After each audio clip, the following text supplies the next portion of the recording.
ॐ निरञ्जनं नित्यमनन्तरूपं भक्तानुकम्पाधृतविग्रहं वै एषावतारं परमेशमिदं तं রামকৃষ্ণं শিরসা নমামি। সকলের উদ্দেশ্যে প্রীতিপূর্ণ নমস্কার ও শুভেচ্ছাদি জানাচ্ছি। শুরু করছি রাম ও কৃষ্ণ কথা পর্ব 6। আজকের অনুধ্যানের বিষয় শৈশবে শ্রীরামকৃষ্ণ।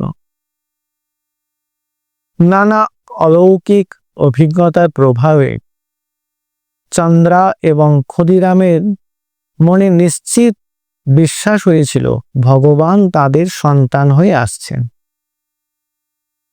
কিন্তু জন্মের পর ভগবত মায়া প্রভাবে তাদের সন্তানের সেই দিব্য স্বরূপ তারা কিন্তু ভুলে গেলেন এবং মায়াবদ্ধ সাধারণ নরনারীর মতো তারা তাকে পালন করতে লাগলেন। তাদের একমাত্র চিন্তা কিসে সন্তানের মঙ্গল হয়। তাদের মনের অবস্থা যখন এই রকম, তখন তাদের চোখের সামনে অনেক আশ্চর্য আর অপ্রত্যাশিত ঘটনা সকল ঘটতে লাগলো। দেখা যেতে লাগলো নবজাতকের জন্য যা যা সব প্রয়োজন অভাবনীয় উপায়ে তা পূরিত হচ্ছে। শিশুর জন্য দুধের অভাব, তো ক্ষুদিরামের ভাগনা মেদিনীপুর থেকে একটি দুগ্ধবতী গাভী পাঠাচ্ছেন আর তাদের অভাব পূরণ হয়ে যাচ্ছেন। এই সমস্ত অলৌকিক ঘটনা অনেক সময় প্রীতিকর, আবার অনেক সময় ভীতিকরও বটে। তাদের কাছে অনেক সময় তাদের কাছে এগুলো দুর্বোধ্য ঠেকত, তারা বুঝতে পারত না কেন এমনটি ঘটছে। তখন তাদের চমক লাগতো, তারা ভাবিত হয়ে পড়তেন, দুশ্চিন্তার মধ্যে ডুবে পড়তেন বা আশঙ্কা করতেন। একবার চন্দ্রা শিশুকে যখন কোলে নিত, এত ভারী বোধ হতো কিছুতেই আর কোলে রাখতে পারত না। তখন মেঝেতে শুইয়ে দিতেন, আবার সেখান থেকে সরাতেও পারতেন না। হয়তো তিনি কুলোর উপরে রেখেছেন সন্তানকে, এত ভারী যে কুলো চচ্চর করে ভেঙে যাচ্ছে। আবার পরক্ষণেই দেখছেন সাধারণ শিশুর মতো ছেলেটি হালকা হয়ে উঠেছে। যখন 7-8 বছর বয়স, তখন একটি কাণ্ড ঘটল। তিনি তো চন্দ্রা দেবী, তিনি পুত্রকে মশারির মধ্যে শুইয়ে গৃহকর্মে ব্যস্ত হয়েছেন। মাঝে একবার দেখতে গিয়েছেন, কিন্তু দেখছেন শিশু কই, সেখানে একটি অতিকায় দিব্য পুরুষ শুয়ে আছেন। চন্দ্রা তো ভয় পেয়ে চিৎকার করে স্বামীকে ডাকতে গিয়েছেন। তারপর দুজনে হন্তদন্ত হয়ে যখন এলেন, দেখলেন কোথায় কি, তাদের শিশু নিশ্চিন্তে ঘুমিয়ে আছে।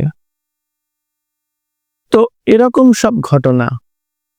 তারপর আমরা দেখছি যে শিশু কৃষ্ণ যেমন বৃন্দাবনবাসীদের কাছে অত্যন্ত আকর্ষণীয় ছিল, আকর্ষণের কেন্দ্রবিন্দু ছিল, কিংবা বালক নিমাই নবদ্বীপে যেমন সবার দৃষ্টি আকর্ষণ করত, ঠিক তেমনি বয়োবৃদ্ধির সঙ্গে সঙ্গে শিশু শ্রীরামকৃষ্ণ সবার নয়নের মণি হয়ে উঠল।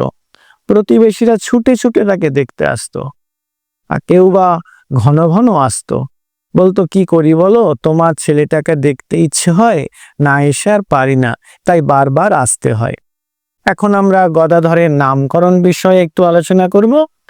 গয়াধামের দেব স্বপ্ন ক্ষুদিরাম তো দেখেছিলেন, তাই সেটি স্মরণ করে তিনি পুত্রের নাম রাখলেন গদাধর। সবাই তাকে ডাকতো গদাই বলে। অত বড় ছোট্ট ছেলের তো আর অত বড় নাম মানায় না, তাই সবাই তাকে আদর করে গদাই বলতো। পরে তিনি শ্রীরামকৃষ্ণ নামে সর্বজন বিদিত হন।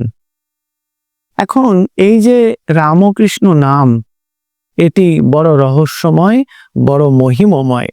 রাম আর কৃষ্ণ এই দুইটি শব্দ জুড়ে রামকৃষ্ণ নাম। রামকৃষ্ণ নামে মিলবে দুটি নামেরই ফল। পুরাণে আছে যে এই রাম আর কৃষ্ণ নামের মানে। বলছেন রমন্তে যোগিন অস্মিন ইতি রামঃ কর্ষতি ভক্তানাম দুঃখম পাপম মনোবেতি কৃষ্ণঃ। যোগীজন যাতে আনন্দে মগ্ন হন তিনিই রাম, আর যিনি ভক্তদের পাপ দুঃখ আকর্ষণ করে নষ্ট করে দেন তিনি কৃষ্ণ। তাহলে রাম ও কৃষ্ণ নাম তার মানে একসাথে কি হয় না, রাম ও কৃষ্ণ নাম পাপ আর দুঃখ নষ্ট করে দেন।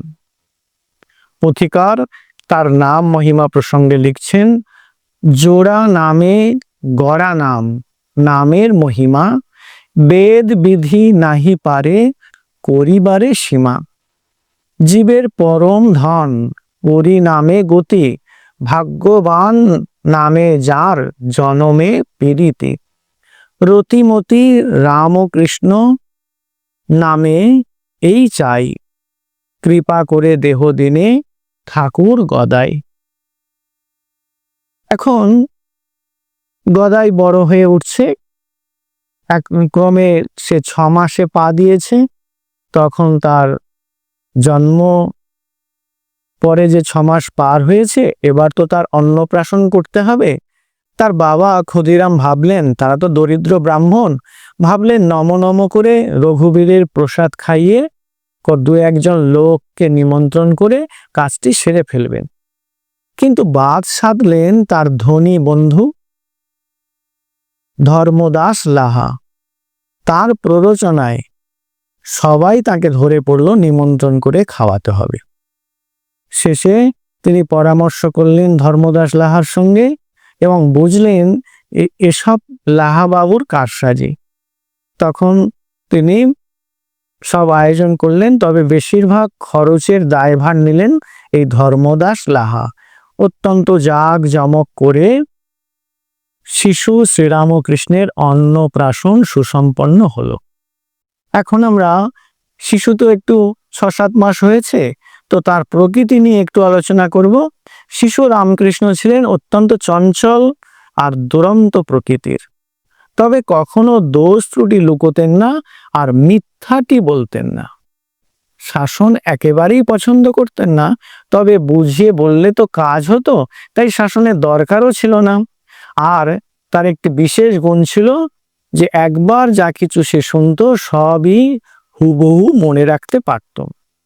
এই ছিল তার ক্ষমতা। আর তিনি যেটি পছন্দ করতেন সেটি তার স্মৃতিতে বরাবরের জন্য ধরে রাখত, কিন্তু অন্যগুলি কিন্তু নয়। ক্ষুদিরাম ছোট্ট শিশুকে কোলে বসিয়ে পূর্বপুরুষদের নাম, ঠাকুরদের প্রণাম মন্ত্র, স্তব স্তুতি, পুরাণের রামায়ণ মহাভারতের গল্প এগুলো শোনাতো। আর একবার যা শুনতো গদাই কিন্তু তা বরাবরের জন্য মনে রাখতে পারত। তিনি যেমন ছিলেন শ্রুতিধর তেমনি ছিলেন স্মৃতিধর। যখন বয়স হলো 5 বছর তখন তার বিদ্যারম্ভ হলো, তাকে পাঠশালায় পাঠানো হলো। লাহাবাবুদের দুর্গা মণ্ডপের যে নাট মন্দির সেখানেই পাঠশালা বসত, সেখানেই শিশু গদাধর পড়তে যেত। এখন পাঠশালায় প্রিয়দর্শন শিশুকে আর অত্যন্ত সুন্দর স্বভাব বিশিষ্ট যে শিশু গদাধর, তাকে শিক্ষকরা যেমন ভালোবাসতো আবার পড়ুয়ারাও খুব তাকে ভালোবাসতো। আর তার তো অপূর্ব মেধা, অপূর্ব বুদ্ধি আর মনে রাখার ক্ষমতা, তাকে কে না ভালোবাসবে। তবে হ্যাঁ, তার কিন্তু অঙ্কে বড্ড অনীহা ছিল। বলতো অঙ্ক করতে গেলে যেন একটা শুভঙ্করী ধাঁধা তার লাগতো। তবে পাঠশালাতে একটানা পড়তেই পারতো না, ছোট্ট ছেলে তো, তাই সে প্রায় পাঠশালা পালিয়ে কখনো ছবি আঁকতো, কখনো কুমোর পাড়ায় গিয়ে মূর্তি গড়া দেখতো, কখনো যাত্রার অভিনয় করত। এই সব করে সে দিন কাটিয়ে দিত। তবে পড়াশোনায় সে ভালো ছিল, অত্যন্ত অল্প সময়ে পড়া তৈরি করে নিতে পারত। এখন আমরা তার একটি দুরন্তপনার ঘটনার অবতারণা করব। যেমন ভগবান শ্রীকৃষ্ণ তিনি খুব নটখট ছিলেন, যেমন চৈতন্যদেব খুব দুষ্টু ছিলেন, ঠিক তেমনি শ্রীরাম ও কৃষ্ণ। আমরা দেখি যে গ্রামে হালদার পুকুর বলে একটি বৃহদাকার পুষ্করিণী ছিল। সেখানে দুটি স্নানঘাট ছিল, একটি পুরুষদের জন্য আর একটি নারীদের জন্য। গদাধর তার বন্ধুদের নিয়ে ওই মেয়েদের স্নানঘাটে লাফানো, ঝাঁপানো, সাঁতার কাটা এইসব করত। তাদের কাজকর্মের অসুবিধা হতো, তাদের স্নান আহ্নিক ইত্যাদির ব্যাঘাত ঘটতো, তারা খুব বিরক্ত হতো, বললেও শুনতো না তারা। একদিন তো একজন খুব করে তাদের শাসালো, বলল যে তোরা এখান দিয়ে চলে যা, কেন এখানে আসিস? জানিস না যে স্নানের সময় মেয়েদের দেখতে নেই? তো ছোট্ট বালক গদাই সে তো জানতে চাইলো যে কেন দেখতে নেই, কেন? বালক তো খুব যুক্তিবাদী, কিন্তু সেই মহিলা তিনি কোনো জবাবই দিলেন না, তাকে বুঝিয়ে বললেন না, এবং বরং শাসালেন আর বললেন তোর মাকে বলে দেব। তারা সত্যি সত্যি মাকে বলার জন্য তৈরি হলো। এদিকে গদাই কিন্তু তিনি থামবার পাত্র নয়। অন্য বন্ধুরা তারা ওই স্নানঘাটে আসা বন্ধ করে দিল। গদাই কিন্তু নিয়মিত আসছে, রোজ আসছে, আর সে দূর থেকে দেখছে। ওই যে বলেছে যে মেয়েদের দেখতে নেই, কেন দেখতে নেই তার পরীক্ষা তিনি করছেন। তারপর তিনি একদিন সেই মহিলাকে বললেন যে কই, আমি তো দেখলাম, আমার তো কিছুই হলো না। পরশুদিন আমি দেখলাম 4 জন স্নান করছে, কালকে 6 জন দেখলাম, আর আজকের 8 জন দেখলাম, কই আমার তো কিছুই হলো না, আপনি বললেন যে দেখতে নেই। তো সব কথা এগুলো সেই মহিলাটি গদাইয়ের মাকে সত্যি সত্যি বলে দিল। তার মা তখন গদাইকে বোঝানোর চেষ্টা করলো যে বাবা গদাই, এইরকম লুকিয়ে দেখলে ওরা অপমানিত বোধ করে, তাই তোমার এটা দেখা ঠিক নয়। তারা তো আমার মতো, যদি তাদের অপমান করো সেটা আমারই অপমান হয়, সুতরাং বাবা তুমি ওরকম করো না। এই যে বুঝিয়ে বললেন যে দেখলে অপমান বোধ করেন, এতেই গদাধর খুশি হলেন এবং তিনি কারণটা বুঝে তার থেকে নিবৃত্ত হলেন। এইভাবে বুঝিয়ে বলা, ছোটদের ক্ষেত্রে বুঝিয়ে বলাটা খুব জরুরি। বড়রা কিন্তু ছোটদের প্রায়ই বুঝিয়ে বলেন না। আমরা দেখি যে শ্রীরামকৃষ্ণের পূর্ববর্তী অবতার চৈতন্য মহাপ্রভু, তিনিও নবদ্বীপের স্নান ঘাটে খুব দুরন্তপনা করতেন। একেবারে যারা স্নান করত মেয়েরা, তারা ঘন ঘন এসে তা শুচি দেবীকে নালিশ করত। শ্রীকৃষ্ণের দুরন্তপনার কথা কার না জানা, সেই যে কালীয় দমন, সেটাও স্নানঘাটে হয়েছে। আবার ওই যে বস্ত্রহরণ লীলা, তাও তো স্নানঘাটে হয়েছে। এখন ভগবান যখন নররূপ ধারণ করেন, তিনি কেন এইরকম দুষ্টুমি করেন, কেন এইরকম সকলের বিরক্ত উৎপাদন করেন, কেন এইরকম নটখট লীলা করেন? কেন না, তিনি এই জন্য লীলা করেন যাতে কেউ তাকে ভুলতে না পারেন। ছোট্টদের এইরকম দুষ্টুমি তো আমরা সবাই মনে রাখি, সবাই আনন্দ পাই বড়রা, তেমনি ভগবানের এই যে নটখট লীলা আমরা কখনো ভুলবো না বলেই তিনি এইরকম করেন। ওই যে ভগবান শ্রীকৃষ্ণ ভাগবতমে বলছেন, অনুগ্রহায় ভূতানাম মানুষীম দেহমাস্থিত ভজতে তাদৃশী ক্রীড়া যা শ্রুত্বা তৎপর ভবেৎ। তিনি কেন এই নরল দেহ ধারণ করেছেন? বলছেন মানুষকে অনুগ্রহ করার জন্য। আর এমন তিনি লীলা কেন করছেন না, যাতে এই রকম লীলা করলে তাকে তারা ভুলতে না পারে, আমরা যাতে তাকে মনে রাখতে পারি, তার জন্য তিনি এই নটখট লীলা করে থাকেন। তো ভগবান তিনি তো মানুষ হয়ে এসেছেন, সত্যি সত্যি তো তিনি মানুষ নন। শাস্ত্রে আছে যে ব্রহ্মের লক্ষণ অস্তি ভাতি প্রিয়, অর্থাৎ তিনি আছেন, তিনি প্রকাশিত হচ্ছেন, আবার তিনি সকলেরই প্রিয়। আর জীবের লক্ষণ হচ্ছে নাম আর রূপ। যিনি একমাত্র অস্তিত্ব, যিনি গোটা বিশ্ব ব্রহ্মাণ্ডে প্রকাশিত হচ্ছেন নানা রূপে, আর যিনি সবার প্রিয় হয়ে উঠছেন সেই ভগবান, তিনি নাম রূপ ধারণ করে নর রূপে লীলা করছেন। কেন? না আমাদেরকে আকর্ষণ করবেন বলে।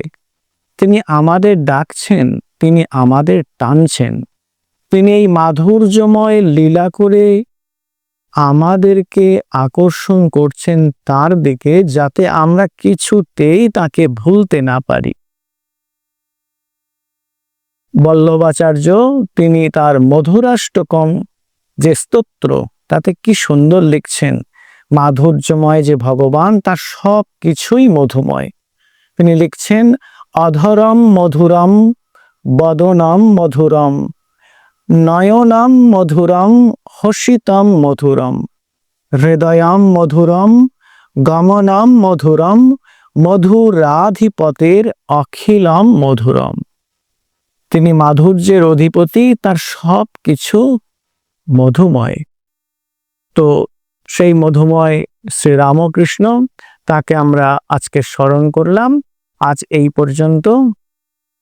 জয় জয় রামকৃষ্ণ বাঞ্ছাকল্পতরু, জয় জয় ভগবান জগতের গুরু, জয় জয় মাতৃদেবী জগত জননী, রামকৃষ্ণ ভক্তিদাত্রী চৈতন্যদায়িনী, জয় জয় ইষ্টগোষ্ঠী, জয় ভক্তগণ, সবার চরণ রেণু মাগে অধম।